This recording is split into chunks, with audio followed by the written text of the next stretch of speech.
5 días de Hanukkah. Y yo quiero empezar este shiur con un pensamiento de Torah del Rebbe de Lubavitch en el Tikkun Olam. Menachem Schneerson, Rebbe de Lubavitch, dijo: si ves lo que necesita ser reparado y cómo lo reparas y cómo repararlo, entonces has encontrado una parte del mundo que Hashem te ha dejado para completar. Pero si solo ves lo que es feo en el mundo, entonces eres tú mismo quien necesita reparación. Baruch Hashem. Ok, nosotros hoy iniciamos la parashá Vayishesh, que significa y habitó, ¿verdad? Entonces, dice el Sefer Torah en hebreo de esta manera, en Bereshit, capítulo 37:1, dice la Torah en hebreo de esta manera, el Sefer Torah: Vayishesh Yaakov be'eretz megurei aviv be'eretz Kenan. Entonces, este estudio de Torah nosotros lo hacemos, como siempre, para la elevación del alma del rabino Jaime Pinto y de su familia en Francia y Marruecos, y también en especial para el rabino David Hanania Pinto, en el cual nosotros basamos la mayoría de estas enseñanzas. Baruch Hashem. Ok. Entonces, como siempre, nosotros empezamos decodificando cómo se llama la parashá Vayishesh, ¿verdad? Vayishesh comienza con la letra Baf. Sigue la letra Yov, la letra Shim y la letra Beit, ¿verdad? Y estas letras en hebreo nos dicen a nosotros el sentido de cómo se va a desarrollar esta parashá. Entonces dice la decodificación de esta manera: Hashem se contrajo y creó un espacio para mundos finitos. En la chispa de bondad infinita, e hizo un lugar en su inamovible poder y se movió para crear casa en la tierra. Baruch Hashem. Ok, entonces, cuando la persona quiere vivir tranquila, mis queridos talmidim, se está buscando problemas. Cuando usted esté tranquilito, que usted esté como que no le molesta nada, pellizquese. Algo está pasando. Entonces, dicen los sabios en el Yalkut Shimoni Iyov 904, como ya dijimos, ¿verdad? Lo menciona Rashi en Bereshit 32:2, que dice: Jacob se propuso asentarse con tranquilidad. Entonces, el Sefer Torah en español, Bereshit 37:1, dice: Jacob se asentó en el área donde vivió su padre, en la tierra de Kenan, ¿verdad? Entonces, Jacob se propuso sentarse con tranquilidad y recayó sobre él la desaparición de Yosef, ¿verdad? Entonces, dice el versículo que Jacob se asentó en el área donde vivió su padre. En hebreo, donde vivió, se dice Megurei, en hebreo. Y esto alude a que Jacob era como un ger, ¿verdad? Un extranjero en la tierra, y aún no se había establecido con tranquilidad, como ya explicamos, ¿verdad? Entonces, la sensación de tregua temporaria y la tranquilidad que sintió respecto a su hermano Esaf se le consideró como si hubiera sentado con tranquilidad, y como consecuencia sobrevino la venta de Yosef a Tzaddik. Entonces, ¿qué significaba la tranquilidad para Jacob? Para Jacob Avinu la tranquilidad implicaba que Esaf estuviera en Seir, ocupado en las vanidades mundanas, y que no se le acercara. Entonces, dice el rabí Pinto, anteriormente yo había hablado sobre esto, que el rabí Yesayahu Pinto había hecho un libro que se llamó Kesef Mesukaf, ¿verdad? Que siempre tomaba las palabras de dinero para poder llamar a la gente que estudiara Torah. Entonces dice en este libro que Esaf estableció su residencia en Seir porque pensó que su lugar fijo era parte de este mundo, o sea, que su lugar fijo era aquí, este mundo.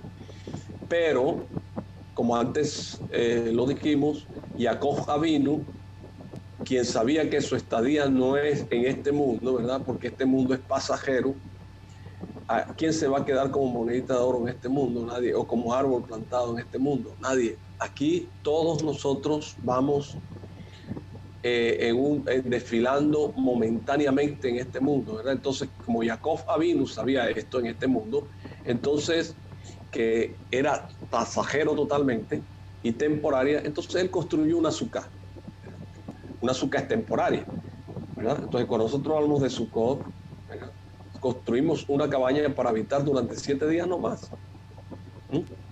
Entonces, y esta es una vivienda que servía para recordar que este mundo es algo transitorio. Entonces, el Rambam, ¿verdad?, Maimónides decía en Bereshit 33:17, él decía, un estudio que hizo, dice que la cabaña que construyó Jacob era en verdad una torre de vigilancia que le permitía ver de lejos, ¿verdad?, los movimientos de Esaf. Entonces, podemos decir que lo hizo para enseñarles y advertirle a sus hijos que permanentemente debían cuidarse de los actos de Esaf, ¿verdad? Entonces, aquellos que hemos tenido la oportunidad de hacer cabañas de Sukkot, ¿verdad?, ahí se mueven milagros. Nosotros podemos mover muchas cosas hermosas en Sukkot, crear milagros para nosotros, ¿verdad? Y se habla de que él ahí, en ese lugar, miraba a su hermano. ¿Cómo lo va a mirar? Si estaba en una cabaña, ¿verdad? Entonces, él estaba a kilómetros de distancia. Lo que ocurre es que él miraba a los cielos y los cielos mostraban todo el movimiento de su hermano, ¿verdad? Entonces, Jacob Avinu consideró que ya no era necesario estar en continua vigilancia, que ya había pasado el peligro y que él y sus hijos se podían dedicar con tranquilidad al estudio de Torah, ¿verdad? En ese momento, Hashem provocó la desaparición de Yosef para enseñarle que en este mundo el peligro es permanente y no se puede bajar la guardia ni aminorar la vigilancia debido a los peligros espirituales que acechan en todo lugar al pueblo de Israel. Entonces, todo el tiempo que Esaf estuvo en el mundo, la aparente tranquilidad es una trampa peligrosa para el pueblo de Israel. Y por eso fue juzgado Jacob, por considerar que Esaf ya no implicaba un peligro para él y para su familia, y que por lo tanto ya no era necesario mantenerse alerta y en guardia. Entonces, siguiendo esta línea de pensamiento, es necesario reflexionar también respecto a lo ocurrido en la época de los Hasmonaim, ¿verdad? O sea, ahora que nosotros estamos en víspera de Hanukkah, cuando, de acuerdo con nuestros sabios, casi todo Am Israel se había helenizado. Es impresionante, ¿verdad? Entonces, ¿cómo es posible que haya ocurrido algo así cuando tenían el ejemplo de Jonatán y Matitillahu, ¿verdad? Entonces dijeron nuestros sabios en el Tratado de Shabbat 21b que el día Haf Hei 25, ¿verdad?, la Haf vale 20, la Hei vale 5, del mes de Kislev, o sea, Nahu, descansaron. ¿verdad? Entonces encendieron las velas y llamaron a esta festividad Hanukkah, Hafhei, ¿verdad? Hanukkah es Ha-Nu-Ha, ¿verdad? O sea, Hafhei, 25. El 25 descansaron. ¿Por qué eligieron este nombre y no otro? Por ejemplo, Menorá, si también este nombre servía para recordar lo mismo, ¿verdad? Entonces, ¿por qué la Hanukkah tiene 8 brazos si la Menorá del templo solamente tiene 7? Entonces, todos estos aspectos son muy significativos y es necesario analizarlos para entenderlos, ¿verdad? Entonces, el tema del descanso se refiere a que aquellos que quieren descansar del estudio de la Torá, tal como vemos que ocurrió con Rabí Eleazar ben Araj, quien fue a encontrarse con su esposa y ella no lo dejó regresar y así olvidó lo que había estudiado. Eso está en Shabbat 147b y Al-Quds Shimoni Kohelet 973. Pero por otro lado, ¿verdad? El Gaón Rabí Aharon Kotler y otros sadiquín viajaban a descansar algunos días durante el invierno de acuerdo con la costumbre de esa época. Y allí estudiaban y se elevaban más de lo normal. Entonces, el Maran Harrach Shach escribió que durante los días de Ben Hasemanim, ¿verdad? Que son los días de vacaciones, Hasemanim son vacaciones, Ben Hasemanim, cuando todos están descansando, aquel que se dedica al estudio en vez de descansar logrará una elevación mayor a la que obtuvo durante todo el año, ¿verdad? Puede ser que eso no tenga relación, o puede ser que tenga relación con lo que dijo el Tanaíta en Pirkei Avot, capítulo 5, Mishnah 2, respecto a que Abraham Avinu recibió la recompensa de todos los que le precedieron. ¿Por qué? Porque aquel que estudia sin detenerse a descansar recibe la recompensa de todos los que descansaron. ¿Sí escucharon bien?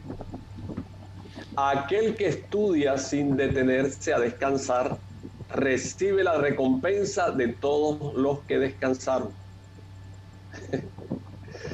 En la Gemara, en el Shabbat 21a, hay una discusión respecto a la manera en que deben encenderse las velas de Hanukkah. Beis Shammai dice que el primer día se encienden 8 velas, ¿verdad? Y cada día se va encendiendo una vela menos. Pero por su parte, Beis Hillel, ¿verdad? Que siempre Shammai y Hillel estaban en oposición, opina que el primer día se enciende una sola vela y cada día se va incorporando otra vela más. ¿Por qué? Porque en lo relativo a la Kedushá, o sea, a la santidad, hay que aumentar, no disminuir. Ante esta controversia es necesario aclarar por qué no se encienden todas las velas durante todos los días de Hanukkah, tal como se encendían todas las velas en la menorá del templo, el Beis Hamikdash. Entonces podemos explicar esto de acuerdo con lo que ya dijimos. Jacob pidió asentarse con tranquilidad y recayó sobre él la desaparición de Yosef. Entonces dijimos que la Torá nos está enseñando que la tranquilidad implica un peligro para la Torá. ¿Por qué?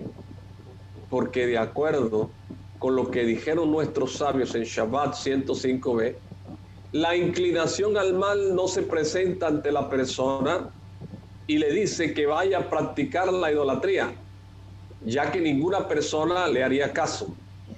De hecho, tengo algo aquí sobre la idolatría que dice: cualquiera que acepta la idolatría niega toda la Torá.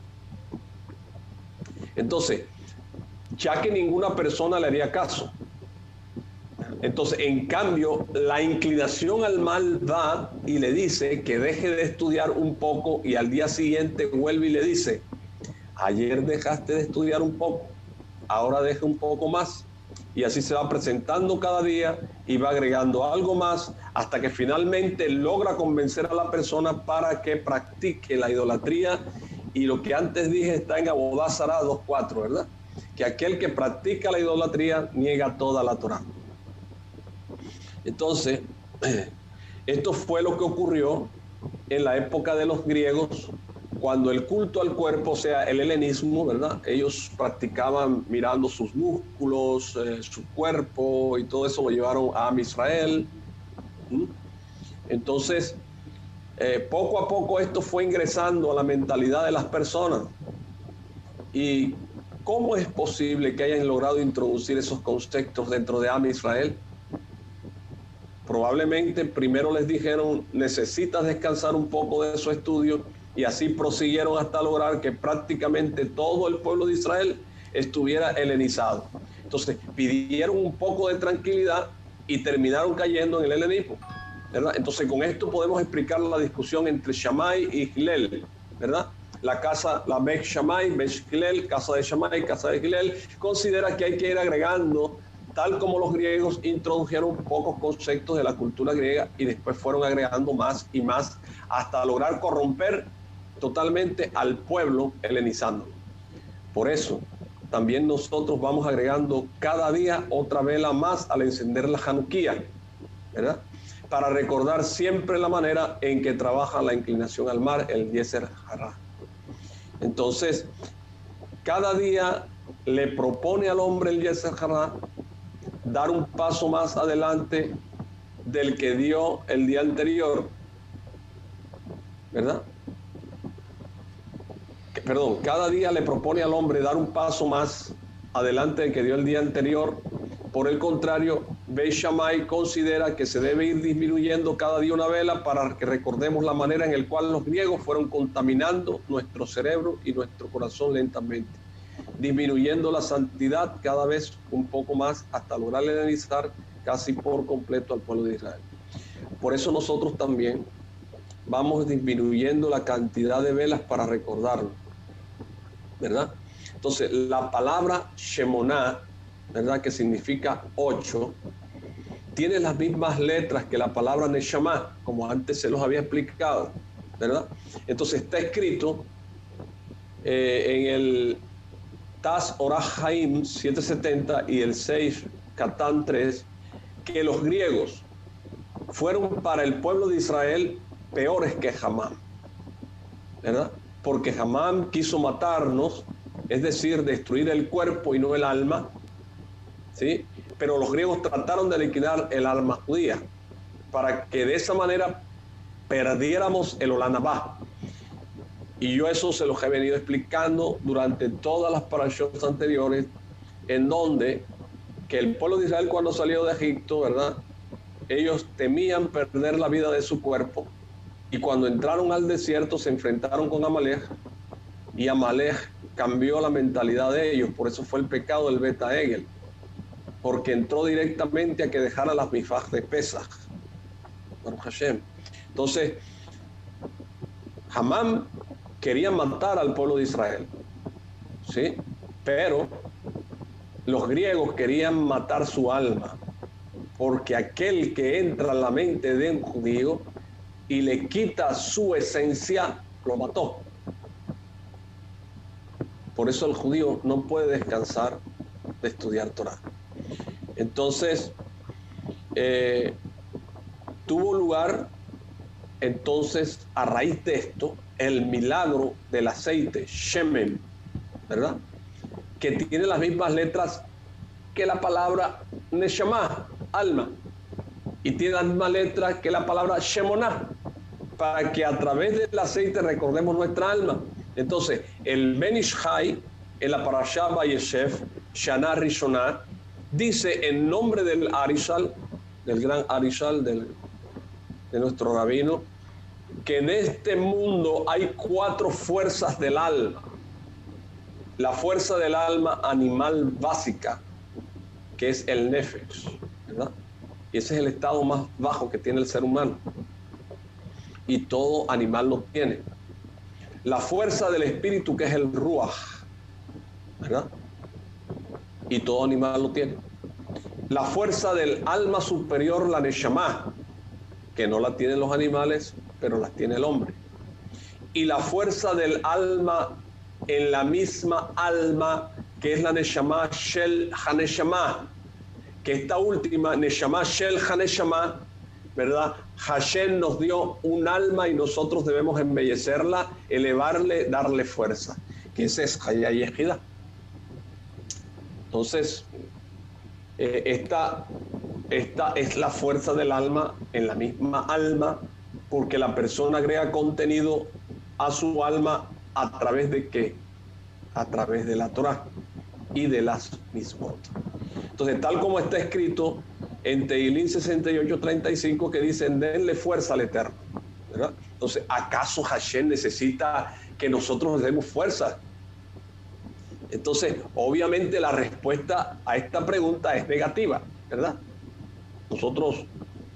Hashem no va a necesitar que nosotros le demos fuerza, ¿verdad?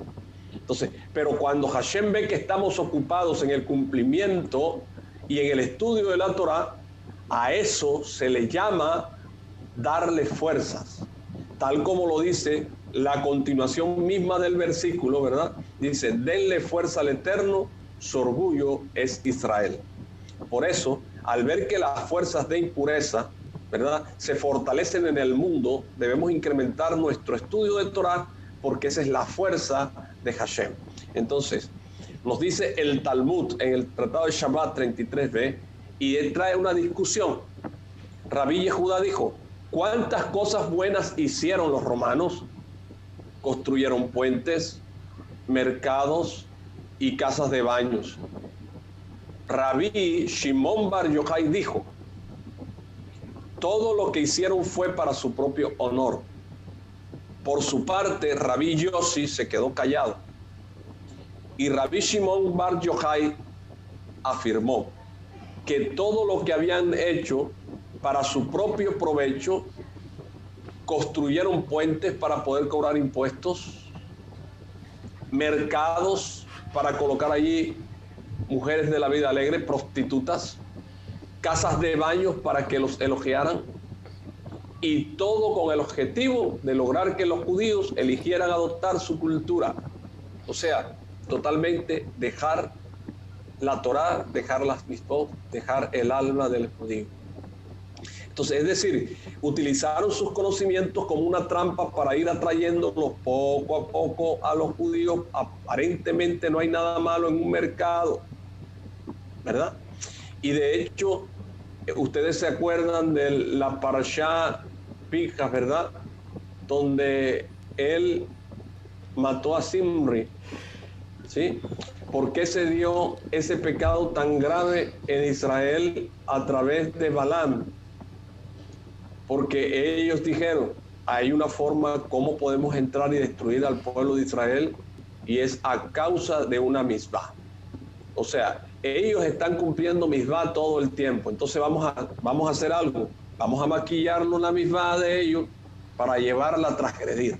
Entonces pusieron mujeres especialistas en la prostitución con ventas de telas que ellos necesitaban de lino para poder cumplir la misbah, ¿verdad? Y estas mujeres los llamaban a ellos diciéndoles, vengan, aquí tienen buen precio, y cuando los llevaban a que compraran, ellas venían y le decían, allá adentro tengo unas mejores, adentro de la tienda, si quieres entra, y le sirven una copa de vino, y el hombre va bebiendo trago, y allá en la copa de vino las mujeres las seducían, y el hombre pecaba por hacer una misbah, por cumplir la misbah del lino. Eran transgrediendo la Torah a través con unas prostitutas en un mercado. Entonces, aparentemente no hay nada malo en un mercado, si no fuera que esto llevaba a que paulatinamente los judíos fueran apegándose a las costumbres de los romanos y a su manera de actuar.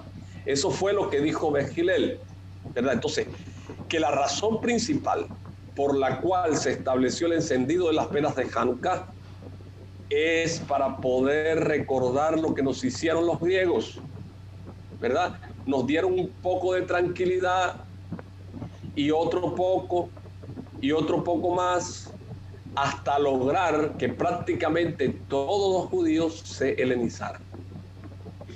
Por esta razón, el primer día, ¿verdad?, de Hanukkah, nosotros encendemos una sola vela y vamos agregando cada día una más. ¿Para qué? Para recordar el gran milagro que fue que los griegos no consiguieran, concretar sus planes y fracasaran en su intento de hacer desaparecer a Israel. Entonces, vamos a analizar la palabra Hanukkah. Si nosotros analizamos la palabra Hanukkah, veremos que Hanu viene de Lanuaj, que significa descansar. ¿Por qué? Porque descansaron del estudio de la Torá. ¿Qué fue lo que nos llevó a esa situación? Mis queridos talmidim, la aparente tranquilidad que duró hasta el día Hafhei, 25, ¿verdad? Del mes de Kislev. En ese día los Hasmonaim comenzaron a enseñar y a difundir la luz de la Torá. Se cuenta que el Rab David Ben Hassam, uno de los grandes rabinos, ¿verdad?, que hubo en Marruecos, que dice que era colega del Rab Jaime Pinto, se cuidaba de no arrancar ni un solo pelo de su barba y, sin embargo, para no dormirse mientras estudiaba, ataba sus peyot de 2 clavos en una esquina de la casa. Hasta tal punto se cuidaban los sadiquín, mis queridos talmidín, de la tranquilidad, ¿verdad? Debemos aprender de aquellos que se dedican a la Torá de día y de noche y cuidarnos del descanso y de la tranquilidad, ¿verdad? Entonces, los sabios establecieron el encendido de 8 velas, o sea, Shemoná, ¿verdad? Las letras de esta palabra son las mismas que las palabras de Shema, ¿verdad? Entonces, el alma, como ya dijimos, la palabra Shemen, que es aceite, comparte la misma raíz que el nombre Menashe. Este es un tema muy profundo, ¿verdad? Entonces, al 8º día de la inauguración del Mizbeach, ¿qué es el Mizbeach? Es el Mizkan, ¿verdad? O es el altar, el Mizbeach, en hebreo, tabernáculo, en hebreo, Hanukkah, Hamizbeach, ¿verdad? Entonces trajo su sacrificio el Nasi, que era el príncipe o el presidente de la tribu de Menashe. Tal vez con esto Moshe Rabenu ya nos estaba dando una señal acerca de lo que sucedería en la época de los Hasmonaim. Porque acuérdense ustedes de que aquel que estudia Torah se le desarrolla la profecía y la revelación. Y Moshe Rabenu es Netzach. Entonces, los días de Hanukkah son para que recordemos que el descanso y la calma fueron los que provocaron la guerra y el proceso de helenización hasta el día 25 de Kislev, cuando los Hasmonaim comenzaron a iluminar los corazones de cada judío, ¿verdad? Entonces, por eso ascendemos en santidad de manera correlativa a cómo fue ocurriendo el proceso de helenización. Pero dice Beit Shammai, sostiene que debemos recordar cómo fuimos perdiendo y anulando la influencia del alma, ya que cada día bajaron un poco más, hasta terminar helenizados. Entonces las dos opiniones son ciertas, son verdaderas y apuntan a lo mismo, ¿verdad? Dado que la halajá se fijó de acuerdo con la opinión de Beth Hillel. Entonces, es decir, que cada día se agrega otra vela más. Ese fue la halajá que se escogió para Hanukkah, de Rabanam, ¿verdad? Entonces, también en la vida debemos comportarnos de esta manera, no mirar hacia el pasado, sino rezar para que Hashem nos permita agregar y crecer hasta llegar a ser sadiquín. Entonces, a partir de todo esto, podemos entender por qué Hanukkah coincide con la Parashá Vaishev, para enseñarnos que incluso Jacob, que es el tercer pilar de la Merkabah, de la carroza divina, un hombre íntegro, un hombre tam, ¿verdad? Se le consideró en cierto grado un pecado el hecho de pensar en tener descanso y calma, a pesar de que el pensamiento no se considera como un acto consumado, y como consecuencia tuvo lugar la venta de Yosef Hazadia. Y como consecuencia, entonces, la venta de Yosef Hazadia. Ahí el rabino Pinto dice que él leyó algo que le hizo temblar de miedo. El Saba Saksal, autor del libro Madregah Hadam, quien fue alumno del Rab Israel Salanter, en una ocasión vio pasar una persona corriendo hacia su trabajo y le preguntó si estudiaba. Estudio un poco, le respondió, y agregó: si estudio, ¿de qué voy a vivir?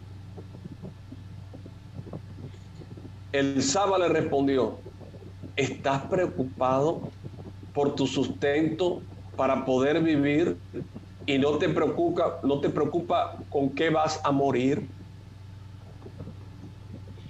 ¿Qué te vas a llevar al partir de este mundo?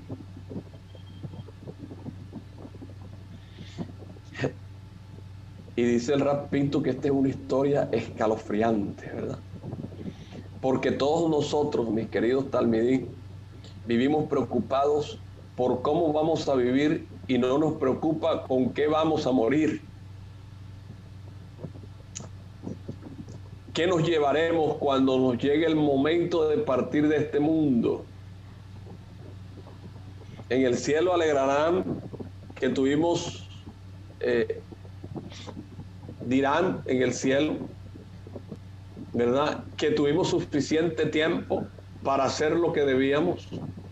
Esto es lo que debemos aprender de Jacob Avinu, quien construyó cabañas, ¿verdad?, para alejarse de Esaf. Y debemos prestar atención a la manera en la cual aprendió de los actos de Esaf para alejarse de él. Entonces, una vez, ¿verdad?, dice el Rab Pinto que él viajó a Eretz Israel, pero no había pasajes debido a las fiestas, ¿verdad?, de los otros pueblos, por lo que se vio obligado a viajar haciendo escala en Grecia. Entonces le provocaba cierta incomodidad tener que descender en el lugar donde había vivido el malvado Antíoco, ¿verdad?, que él había contado algo sobre este tema. El Rab Pinto había hablado algo sobre este tema en las parashot anteriores, ¿verdad?, que antecedieron a esta Yosef, que es la víspera de Hanukkah. Entonces dice que al aterrizar en Grecia era la hora del rezo de Minjá y él se puso a rezar en pleno aeropuerto. Y él se concentró en su rezo, y cuando abrió los ojos para decir Oshe Shalom Román, cuando él se ve que está alrededor de él varios sacerdotes, ¿verdad?, que lo rodearon y dijeron "Kuk, kuk", en inglés, bueno, ¿verdad? Y Antíoco hace mucho tiempo que murió, y el Rab dice que él estuvo en Grecia con sus peyó y barba rezando Minjá. Toda la cultura de los pueblos muere, pero lo que ha permanecido en el mundo ha sido la Torá y Am Israel. Por eso se dice Am Israel Jai, el pueblo de Israel vive. Entonces, después de un rato comenzaron a repartir, dice, la comida, ¿verdad? ¿Se acuerdan? En el avión. Y se le acercó uno de los asistentes de vuelo y le dijo: rapidito, tenemos para usted comida kasher. Y él dijo que él no creía que fuera comida kasher. Y fue y le regresó con una hermosa bandeja con comida kasher, le mehadrin. Pero volvió a decirles que no lo creía. Entonces ellos no entendían qué era lo que estaba pasando y por qué el Rab se portaba de esa manera, ¿verdad? Entonces él le preguntó al rabino si eran griegos y respondieron que sí. Entonces dijo, Hasbe Shalom no hizo eso para reírse de ellos, sino para cobrar fuerzas, dijo él mismo, ¿verdad? Entonces, tal como vio que ocurrió en una oportunidad cuando el Saba Saksal, el autor del libro Madregat Hadan, ¿verdad? Él viajaba en un tren vestido como un judío común y corriente.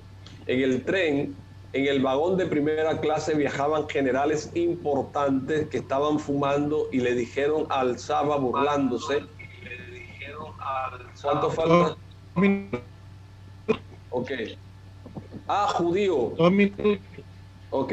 Ah, judío, que te dé, que te dio tu Dios. Míranos a nosotros. Nosotros somos personas importantes. El Saba simplemente les respondió, Él nos eligió entre todos los pueblos. El Saba afirmó que no lo hizo para burlarse de ellos, sino para darse fuerzas a sí mismo y sentir que nosotros somos mejores que ellos. Baruch Hashem, somos mejores que los pueblos de la tierra. Baruch Hashem. Entonces, continuamos ahorita, mis queridos talmidim, para que se vuelvan a conectar dentro de un ratito. Baruch Hashem. Muchas gracias por estar conectados.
Shalom, shalom.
Ok. Entonces, decíamos que el Rash Shaba se había expresado de esta forma y que esto mismo fue lo que pensó en el avión el Rad Pinto cuando estaba con los griegos en esta situación. Entonces, él le explicó a estas personas del avión que hace muchos años sus antepasados griegos llegaron a la tierra de Israel bajo el mando del rey Antíoco y asesinaron a todo judío que cuidaba el Shabbat, ¿verdad? Que comía kasher y que circuncidaba a sus niños, o que cumplía Tará Mispajá, o la pureza familiar. Y les dijo, y ustedes los nietos de estas personas me están sirviendo comida kasher. Si Antíoco los viera, los asesinaría. Esto es difundir el milagro, ¿verdad? Porque el pueblo de Israel sigue vivo a pesar de que todos los pueblos del mundo quisieron eliminarlo y tuvieron la fuerza para lograrlo, pero no pudieron hacerlo debido a la fuerza de ¿qué? De la Torá, ¿verdad? Que estudiamos, por la Neshama, por el Shemen, el número Shemoná y Menashe. Eso es lo que impide que puedan exterminarnos y de esta manera se difunde el milagro que ocurrió este día. Entonces, respecto a la difusión del milagro, se deben recordar también las palabras del Hatán Sofer, ¿verdad? Quien se preguntó cómo es posible que si estaba prohibido encender velas en el patio del Beit HaMikdash, hayan encendido allí las velas. Esto merece una explicación, ¿verdad? Entonces explican que no podían encender en el santuario porque había allí idolatrías. Acuérdense que este tipo cogió un cerdo y lo sacrificó en el altar Kadosh, ¿verdad? Y lo sacrificó en el nombre de Júpiter Olimpo en ese momento. Entonces, y por eso Bediabad encendieron en el patio la menorá, ¿verdad? Entonces aprendemos de esto algo fundamental. La persona que entra al Beit Midrash con conceptos ajenos y erróneos no puede encender las velas ni servir al Creador. Es decir, que no es posible recibir una influencia espiritual, sino que debe salir y quitarse de la cabeza y del corazón todas esas ideas ajenas, sacrificándose a sí mismo. Recién entonces podrá ingresar a la santidad del interior. Entonces también se debe poner intención en la Avodat Hashem, o sea, en el rezo, ¿verdad?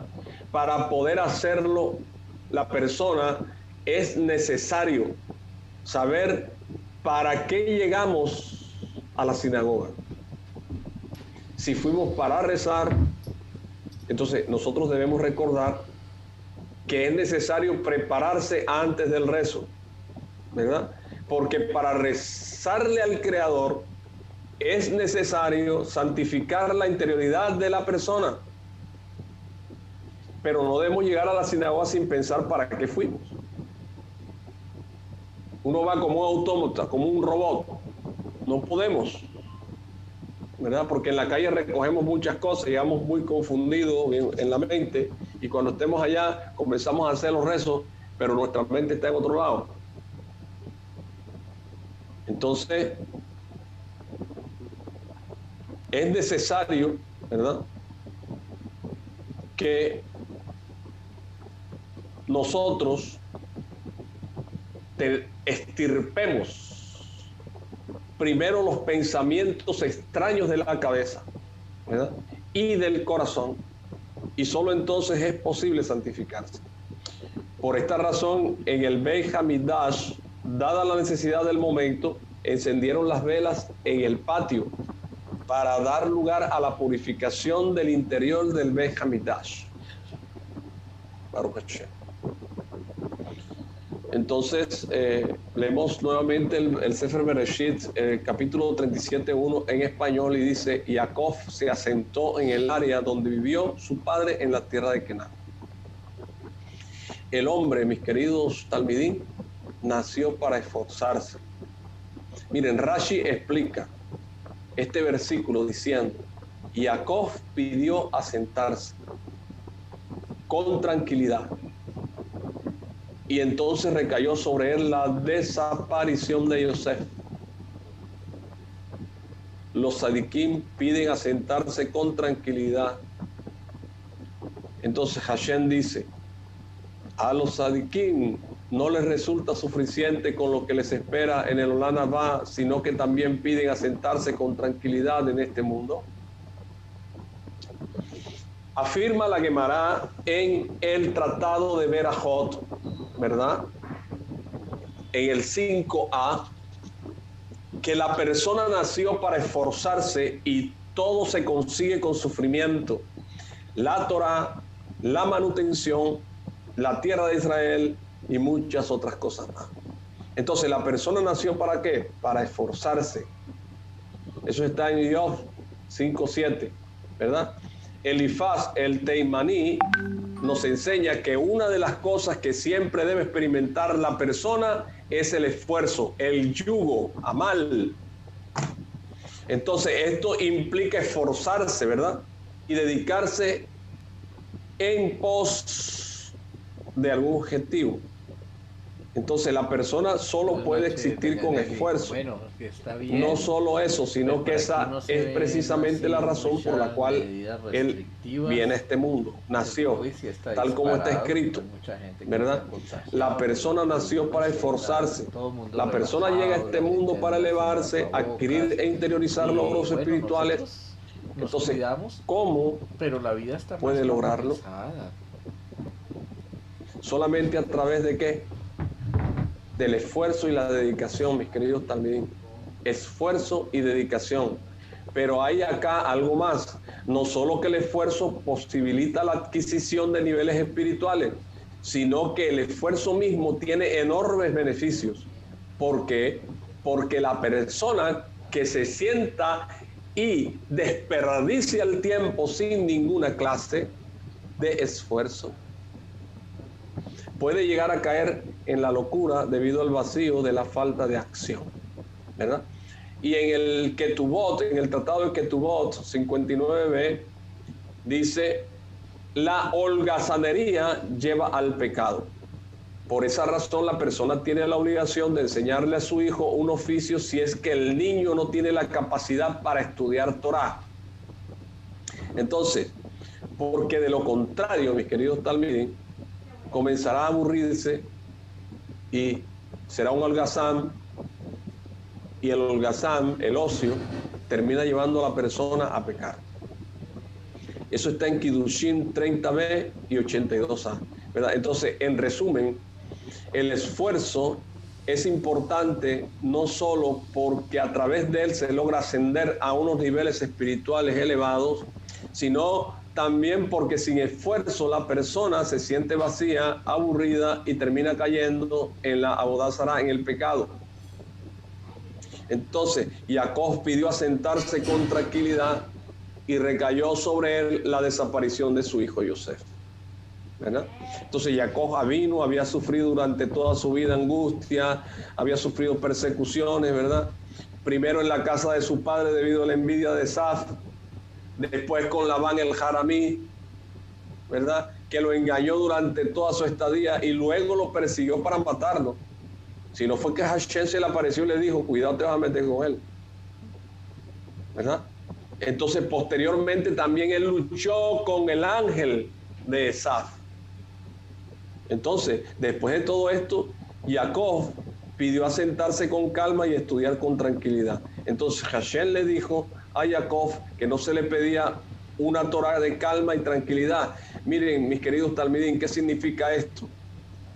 Hombre, que nosotros, si usted pide estudiar Torah con tranquilidad, la Torah no va a enseñarles nada, porque es que en el mundo todo lo que se mueve, en la parte buena y en la parte mala, lo lleva a uno a estudiar la Torah y a saber el porqué, ¿verdad? Pero si no pasa nada, si todo está bien, Entonces la Torá, ¿cómo puede en este mundo hacer lo que tiene que hacer en el hombre si el hombre no se conecta con ella? Entonces, Hashem le dijo a Jacob esto, que no se le pedía una Torá de calma y tranquilidad. Entonces Hashem le dijo a Jacob, ¿verdad? No por nada Jacob deseó asentarse, sino que él había visto a Esaf asentarse y dedicarse a cosas mundanas. ¿Sí? Eso sucede, ¿verdad? Hoy en día los príncipes quieren ser príncipes y quieren siempre tener debajo de él personas que les sirvan. Y las personas que les sirvan, siempre los de arriba le van a tirar tierra a los de abajo para que no suban. Por eso, mis queridos talmidim, tenemos que salir de la zona de confort donde estamos y alcanzar los secretos del cielo. Baruch Hashem. Entonces, por su parte, Jacob deseó servir con calma, ¿verdad? Esaf en cosas mundanas, Jacob con calma, pero Hashem le respondió que él no podía tener calma porque la Torah solo se logra con esfuerzo. Entonces, tal como está escrito en el Pris Eshaim, la conducta del estudio, ¿verdad? En el capítulo 1, respecto al Ari Hakadosh, que cuenta que él estudiaba, sudaba debido al gran esfuerzo y la enorme dedicación que invertía. No se trata simplemente de sentarse en el Beit Midrash, sino que él quiere estudiar, ¿verdad? La persona que desea, ¿verdad? Estudiar, debe asentarse, ¿verdad? Pero estudiar con ahínco, con fuerza, con esfuerzo. Entonces, al salir de la cueva, mire, hablamos del el Rav Shimon Bar Yochai, de bendita memoria, ¿verdad? Que al salir de la cueva, el Rabí Shimon Bar Yochai vio gente trabajando y se preguntó qué era lo que estaban haciendo, por qué se dedicaban a la vida transitoria. Eso está en Shabbat 33b. Entonces, Rabí Shimon lo juzgó por dedicarse a las cosas mundanas, descuidando el verdadero esfuerzo que hay que invertir en el mundo espiritual. Entonces, ¿cómo se entiende esto? Vinimos a este mundo a trabajar para vivir, ¿verdad? Sabemos más de esto, del trabajo para comer y para poder vestir y para todo esto, que de lo que debemos hacer para obtener la vida cuando ya no estemos aquí. Entonces, ahora también podemos entender que cuando Jacob Avinu deseó servir a Hashem con calma, recayó sobre él la desaparición de Yosef. ¿Pero para qué? Para que él se pellizcara, para que levantara el estudio de Torah, ¿verdad? Entonces él no podía descansar en este mundo. Jacob, que representa el pilar de la Torah, debía estudiar la sagrada Torah con esfuerzo, ¿verdad? Porque solo así se puede valorarla y también renovarla constantemente. El Sefer Bereshit, en el capítulo 37, versículo 2, dice, el Sefer Torah en español: estas son las generaciones de Jacob, y Yosef, a los 17 años de edad, era pastor del rebaño con sus hermanos. Y él era joven, pero solía estar con los hijos de Bilha y con los hijos de Silpá, esposas de su padre. Y Yosef llevaba a su padre malos informes sobre la conducta de ellos. Yosef le llevaba informes de sus hermanos, pero eran falsos, eran verdaderos. Entonces, esta es la descendencia de Jacob, ¿verdad? Y Yosef. Entonces, hay una pregunta: ¿por qué el versículo menciona solo a Yosef?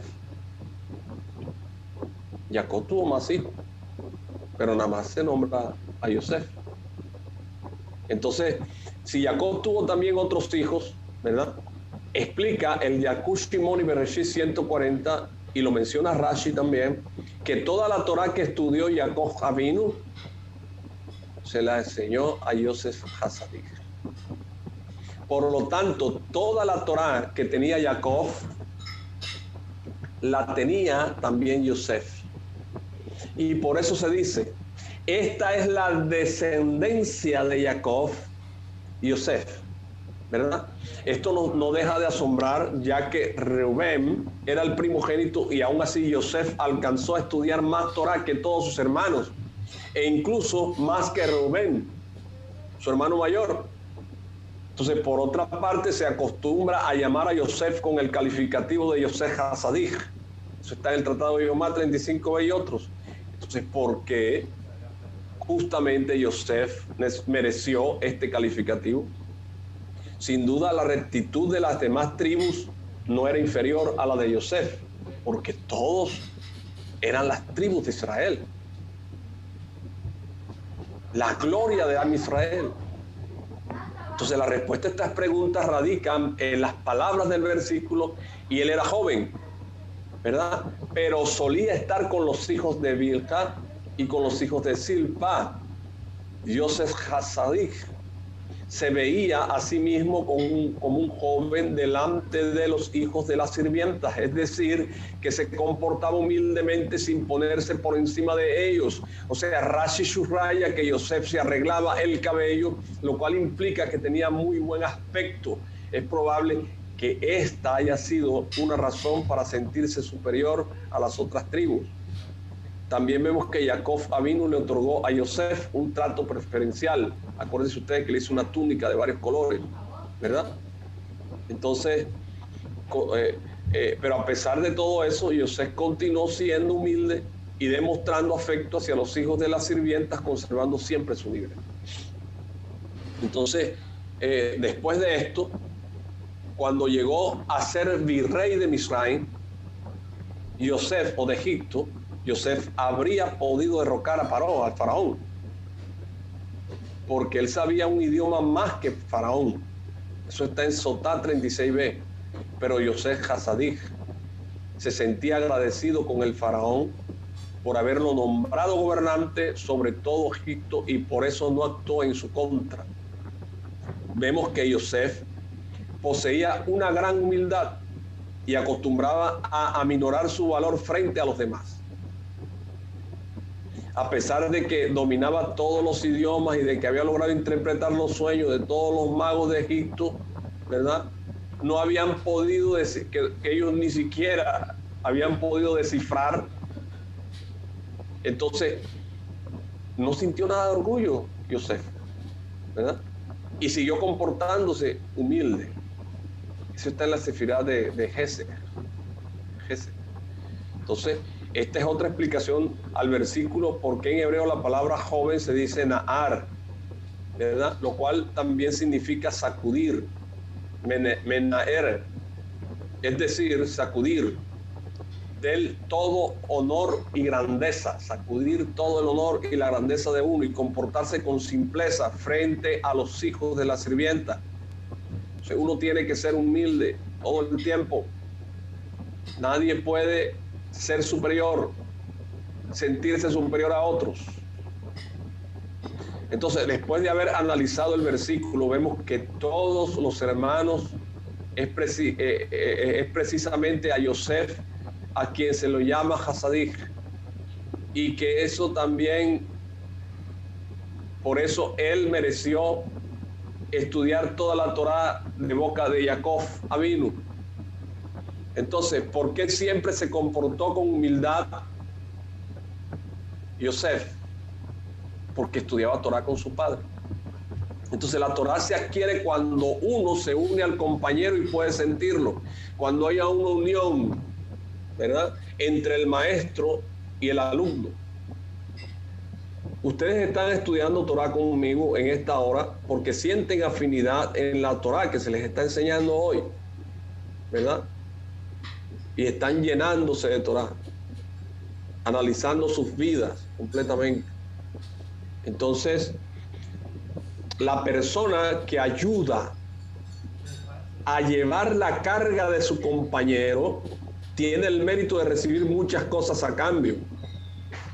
O sea, cuando se habla de llevar una carga, que una persona está llevando una carga, 2 cargas pesadas y no puede con ella, cuando se dice llevar una carga, es que tú le enseñes Torah, porque la Torah hace libre a la persona. La Torah le quita de encima el peso a la gente. Entonces, en el tratado de Berajot 63b dice esto. Es decir, que se predispone a estudiar desde una posición de humildad y subyugación. Por eso Yosef tuvo el mérito de estudiar en muy poco tiempo de la boca de su padre toda la Torah, ¿verdad?, que había estudiado en la yeshiva de Shemini Eber. Entonces, en una ocasión,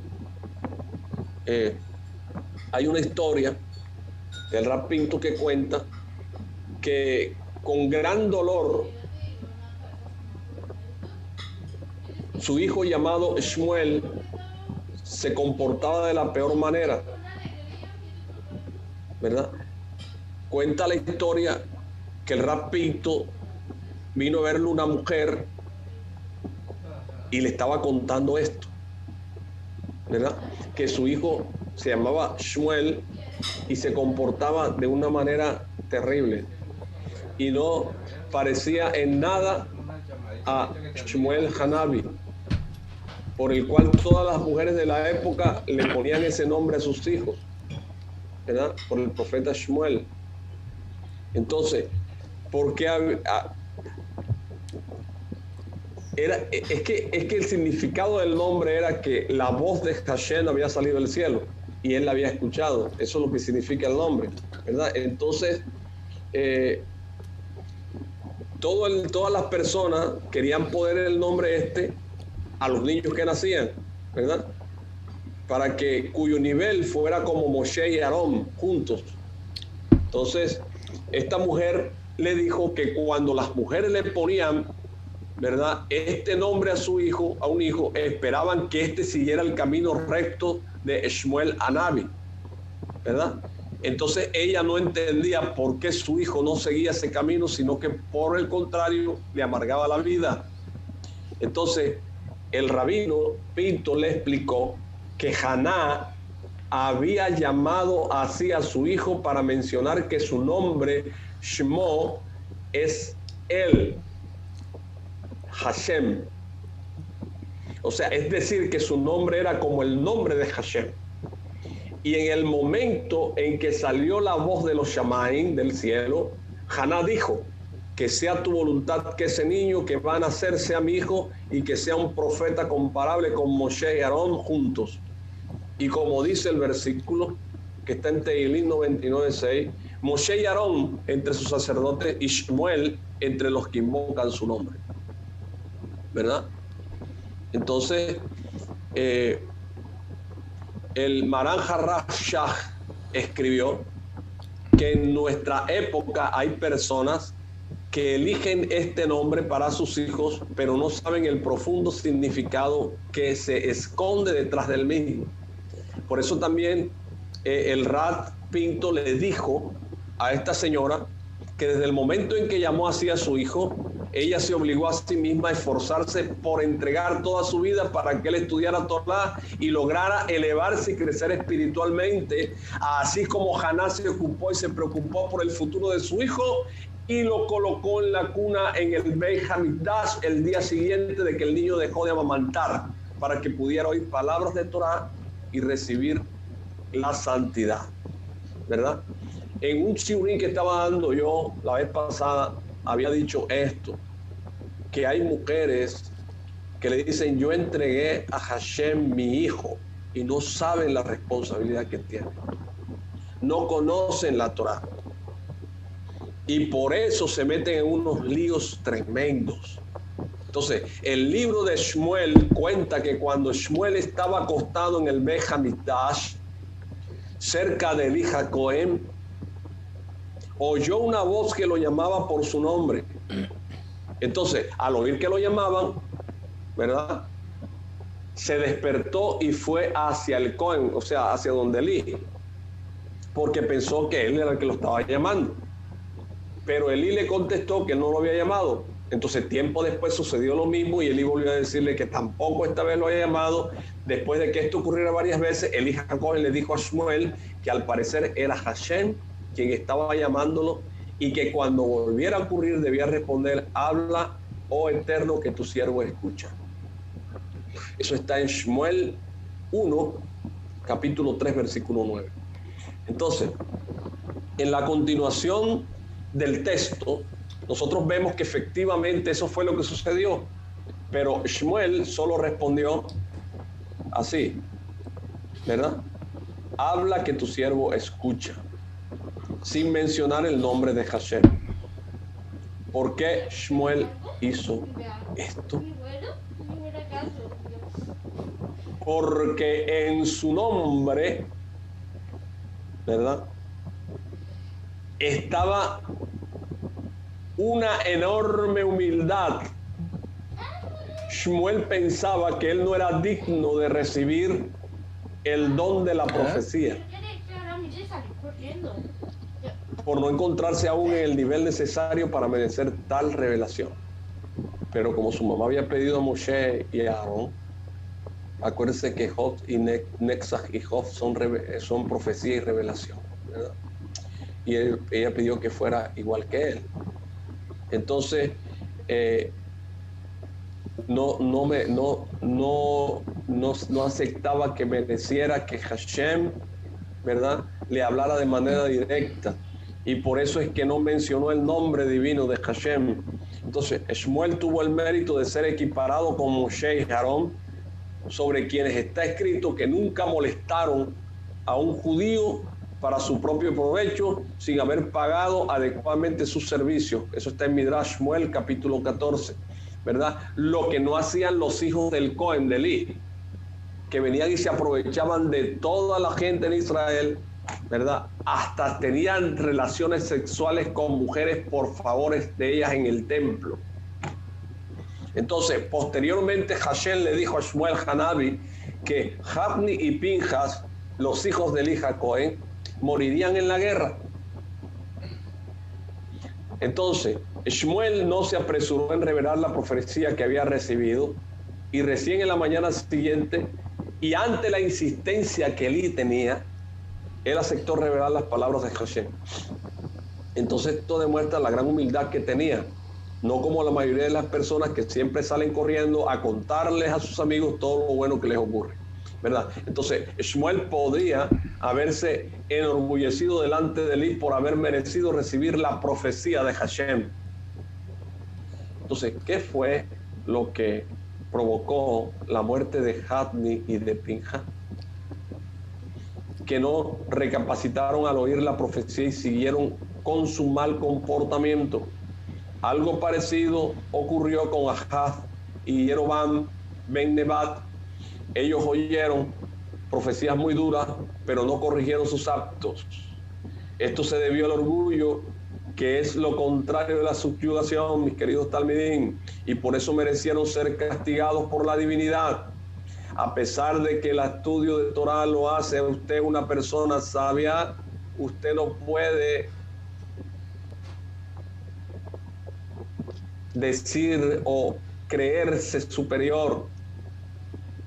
El versículo dice: Moshe y Aarón entre sus sacerdotes y Shmuel entre los que invocan su nombre. Shmuel Hanabi tuvo el mérito de ser comparado con Moshe y con Aarón, y de estar entre aquellos que invocan el nombre de Hashem, bendito sea, todo debido a su humildad y haber anulado su ego a un nivel que es difícil de concebir. Entonces, como nos cuenta el mismo Naj, ¿verdad?, Shmuel iba de un lugar a otro oyendo las dificultades del pueblo y no se estableció en ningún lugar fijo esperando que la gente fuera hacia él. Entonces, eso está en el Midrash Rabbah 18:10. Estas son las virtudes, ¿verdad?, las compartía que tenía Shmuel y las compartía con Moshe y Aarón, ¿verdad? Entonces Aarón amaba la paz y hacía todo lo posible por conseguirla sin importarle su propio cabot, su propio honor. Aarón iba de una persona a la otra para lograr convencerlas de que hicieran las paces entre ellas. Del mismo modo, Moshe Rabenu no se enorgulleció por el hecho de ser el líder del pueblo y trató de acercar a Datán y a Abiram para apaciguarlo cuando estuvo ese pleito, ¿verdad? Con Korah.